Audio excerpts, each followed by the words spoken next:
द्वितीय स्कंद तृतीय अध्याय। कामनाओं के अनुसार विभिन्न देवताओं की उपासना तथा भगवत भक्ति के प्राधान्य का निरूपण। श्री सुखदेव जी कहते हैं, तुमने मुझसे जो पूछा था कि मरते समय बुद्धिमान मनुष्य को क्या करना चाहिए, उसका उत्तर मैंने तुम्हें दे दिया। जो ब्रह्मतेज का इच्छुक हो वह बृहस्पति की, जिसे इंद्रियों की विशेष शक्ति की कामना हो वह इंद्र की, और जिसे संतान की लालसा हो वह प्रजापतियों की उपासना करे। जिसे लक्ष्मी चाहिए वह माया देवी की, जिसे तेज चाहिए वह अग्नि की, जिसे धन चाहिए वह वसुओं की, और जिस प्रभावशाली पुरुष को वीरता की चाह हो उसे रुद्रों की उपासना करनी चाहिए।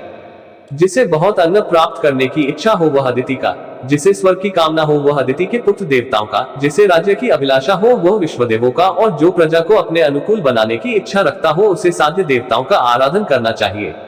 आयु की इच्छा से अश्विनी कुमारों का, पुष्टि की इच्छा से पृथ्वी का, और प्रतिष्ठा की चाह हो तो लोक माता पृथ्वी और वो आकाश का सेवन करना चाहिए।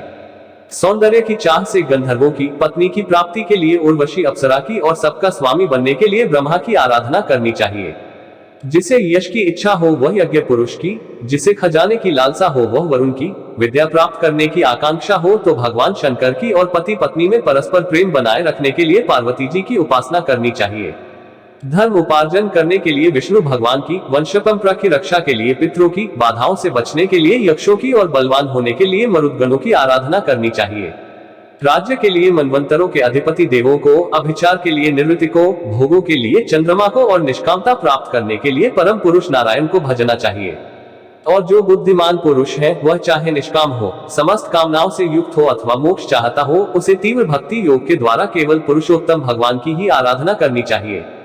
जितने भी उपासक हैं उनका सबसे बड़ा हित इसी में है कि वे भगवान के प्रेमी भक्तों का संग करके भगवान में अविचल प्रेम प्राप्त कर ले। ऐसे पुरुषों के सत्संग में जो भगवान की लीला कथाएं होती हैं, उनसे उस दुर्लभ ज्ञान की प्राप्ति होती है जिससे संसार सागर की त्रिगुणमयी तरंगमालाओं के थपेड़े शांत हो जाते हैं। इंद्रियों के विषयों में आसक्ति नहीं रहती, केवल मोक्ष का सर्वसम्मत मार्ग भक्ति योग प्राप्त हो जाता है। भगवान की ऐसी रसमयी कथाओं का चस्का लग जाने पर भला कौन ऐसा है जो उनमें प्रेम न करे। शंकर जी ने कहा, सूत जी, राजा परीक्षित ने सुखदेव जी की यह बात सुनकर उनसे और क्या पूछा। वे तो सर्वज्ञ होने के साथ ही साथ मधुर वर्णन करने में भी बड़े निपुण थे। सूत जी, आप तो सब कुछ जानते हैं, हम लोग उनकी वह बातचीत बड़े प्रेम से सुनना चाहते हैं। आप कृपा करके अवश्य सुनाइए, क्योंकि संतों की सभा में ऐसी ही बातें होती हैं जिनका पर्यवसान भगवान की रसमयी लीला कथा में ही होता है। पांडुनंदन महारथी राजा परीक्षित बड़े भगवत भक्त थे। बाल्यावस्था में खिलौनों से खेलते समय भी वे श्री कृष्ण लीला का ही रस लेते थे। भगवानमय श्री सुखदेव जी भी जन्म से ही भगवत प्रायण है। ऐसे संतों के सत्संग में भगवान के मंगलमय गुणों की दिव्य चर्चा अवश्य ही हुई होगी। जिसका समय भगवान श्री कृष्ण के गुणों के गान अथवा श्रवण में व्यतीत हो रहा है, उसके अतिरिक्त सभी मनुष्यों की आयु व्यर्थ जा रही है। ये भगवान सूर्य प्रतिदिन अपने उदय और अस्त से उनकी आयु छीनते जा रहे हैं। क्या वृक्ष नहीं जीते? क्या लोहार की धौंकनी सांस नहीं लेती? गांव के अन्य पालतू पशु क्या मनुष्य पशु की ही तरह खाते पीते या मैथुन नहीं करते? जिसके कान में भगवान श्री कृष्ण की लीला कथा नहीं पड़ी, वह नर पशु, कुत्ते, ग्रामसुका, ऊंट और गधे से भी गया बीता है। सूत जी, जो मनुष्य भगवान श्री कृष्ण की कथा कभी नहीं सुनता, उसके कान बिल के समान है। जो जीभ भगवान की लीलाओं का गायन नहीं करती, वह मेघ की जीभ के समान टरटर करने वाली है। उसका तो न रहना ही अच्छा है। जो सिर कभी भगवान श्री कृष्ण के चरणों में झुकता नहीं, वह रेशमी वस्त्र से सुसज्जित और मुकुट से युक्त होने पर भी बोझा मात्र ही है।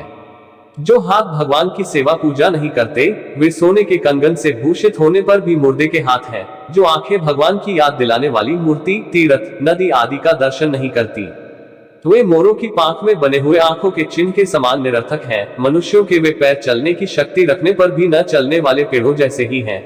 जो भगवान की लीला स्थलियों की यात्रा नहीं करते, जिस मनुष्य ने भगवत प्रेमी संतों के चरणों की धूल कभी सिर पर नहीं चढ़ाई, वह जीता हुआ भी मुर्दा है। जिस मनुष्य ने भगवान के चरणों पर चढ़ी हुई तुलसी की सुगंध लेकर उसकी सराहना नहीं की, वह श्वास लेता हुआ विश्वास रहित शव है। सूत जी, वह हृदय नहीं लोहा है जो भगवान के मंगलमय नामों का श्रवण कीर्तन करने पर भी पिघलकर उन्हीं की ओर बह नहीं जाता। जिस समय हृदय पिघल जाता है, उस समय नेत्रों में आंसू छलकने लगते हैं और शरीर का रोम रोम खिल उठता है। प्रिय सूत जी, आपकी वाणी हमारे हृदय को मधुरता से भर देती है। इसलिए भगवान के परम भक्त आत्मविद्या विशारद श्री सुखदेव जी ने परीक्षित के सुंदर प्रश्न करने पर जो कुछ कहा, वह संवाद आप कृपा करके हम लोगों को सुनाइए।